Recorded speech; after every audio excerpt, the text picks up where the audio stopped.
So I know that some of the fourth graders weren't able to hear The Lion, the Witch, and the Wardrobe with the way we ended last school year. So I'm going to do a teaser of the first 2 chapters because it's something that I would really like you guys to pick up and read. And even if you're older and you haven't read this yet, like, you can't outgrow this story. So we're going to read The Lion, the Witch, and the Wardrobe, which is part of the Chronicles of Narnia, and it's by C.S. Lewis. And then you guys can do the rest of the reading yourselves. So, Chapter 1, Lucy looks into a wardrobe. Once there were 4 children whose names were Peter, Susan, Edmund, and Lucy. This story is about something that happened to them when they were sent away from London during the war because of the air raids. They were sent to the house of an old professor who lived in the heart of the country, 10 miles from the nearest railway station and 2 miles from the nearest post office. He had no wife, and he lived in a very large house with a housekeeper called Mrs. Macready and 3 servants. Their names were Ivy, Margaret, and Betty, but they do not come into the story much. He himself was a very old man with shaggy white hair, which grew over most of his face as well as on his head, and they liked him almost at once. But on the first evening, when he came out to meet them at the front door, he was so odd-looking that Lucy, who was the youngest, was a little afraid of him, and Edmund, who was the next youngest, wanted to laugh, and he had to keep on pretending he was blowing his nose just to hide it. As soon as they had said good night to the professor and gone upstairs on the first night, the boys came into the girls' room, and they all talked it over. "Oh, we have fallen on our feet, and no mistake," said Peter. "This is going to be perfectly splendid.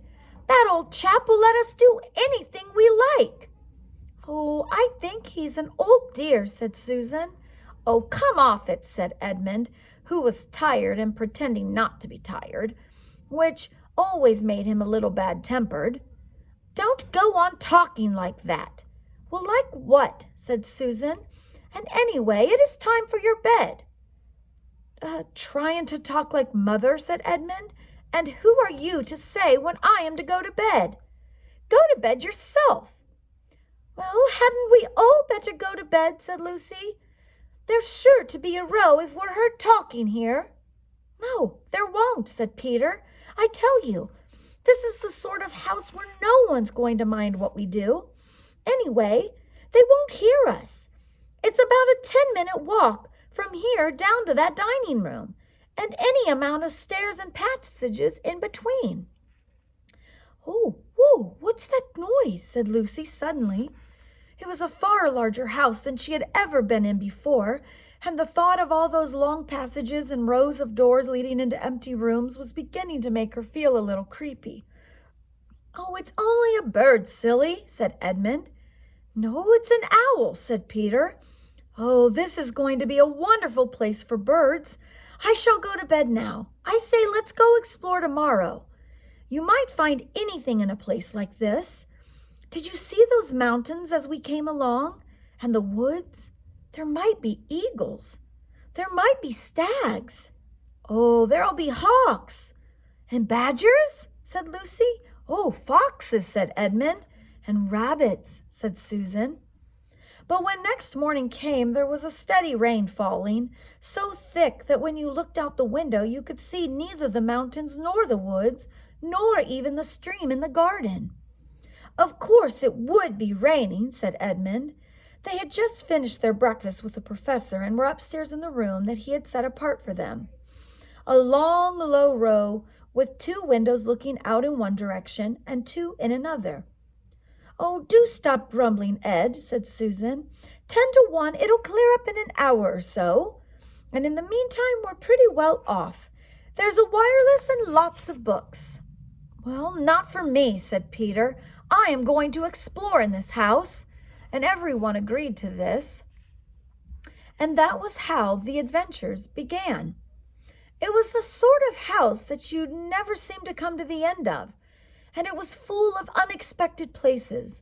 The first few doors they tried led only into spare bedrooms, as everyone had expected that they would. But soon they came to a very long room full of pictures, and there they found a suit of armor.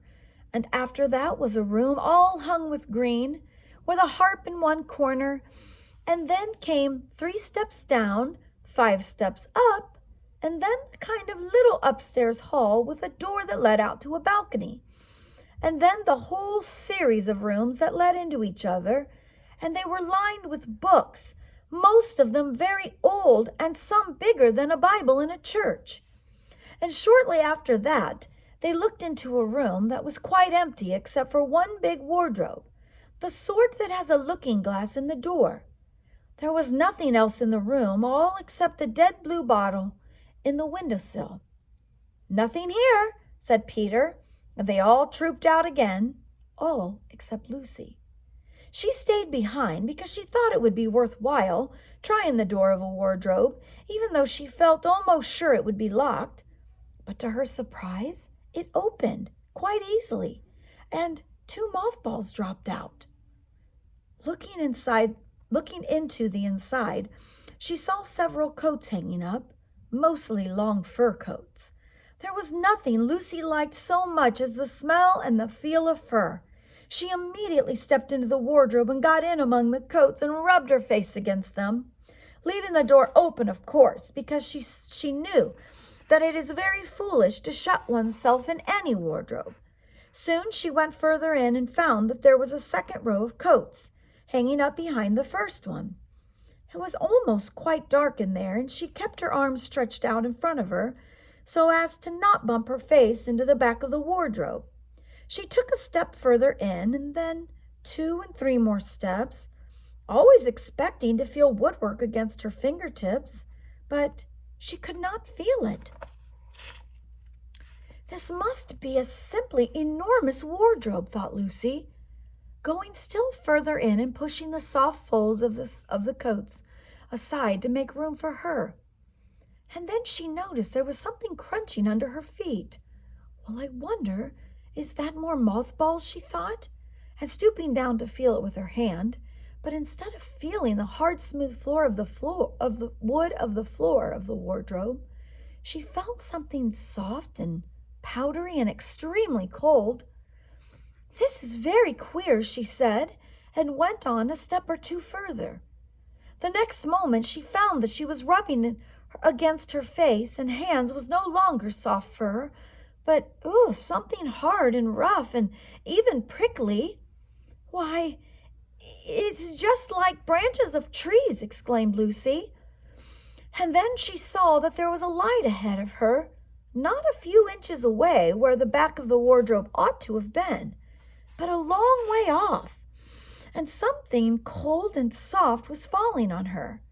A moment later she found that she was standing in the middle of a wood at night time with snow under her feet, the snowflakes falling through the air, and Lucy felt a little frightened, but she also felt inquisitive and excited as well. She looked back over her shoulder, and there, between the dark tree trunks, she could still see the open doorway of the wardrobe and even catch a glimpse of the empty room from which she had set out. She had, of course, left the door open, for she knew that it is a very silly thing to shut oneself in a wardrobe. It seemed to be still daylight there. "I can always get back if anything goes wrong," thought Lucy, and she began to walk forward, crunch, crunch, over the snow and through the wood toward the other light. And in about 10 minutes she reached it and found it was a lamp post. And as she stood looking at it, wondering why there was a lamp post in the middle of a wood and wondering what to do next, she heard a pitter-patter of feet coming toward her. And soon after that a very strange person stepped out from among the trees and into the light of the lamp post. And he was only a little taller than Lucy herself, and he carried over his head an umbrella white with snow. And from the waist upward he was like a man, but his legs were shaped like a goat's. The hair on them was glossy black, and instead of feet he had goat hoofs.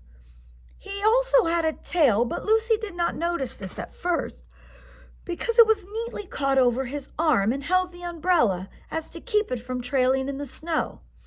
He had a red woolen muffler around his neck, and his skin was rather reddish too. He had a strange but pleasant little face, with a short pointed beard and curly hair, and out of the hair there stuck 2 horns, one on each side of his forehead. One of his hands, as I have said, held the umbrella, and in the other arm he carried several brown paper parcels. What with the parcels and the snow, it looked just as if he had been doing his Christmas shopping. He was a fawn, and when he saw Lucy, he gave such a start of surprise that he dropped all of his parcels. "Oh, goodness gracious me!" exclaimed the fawn.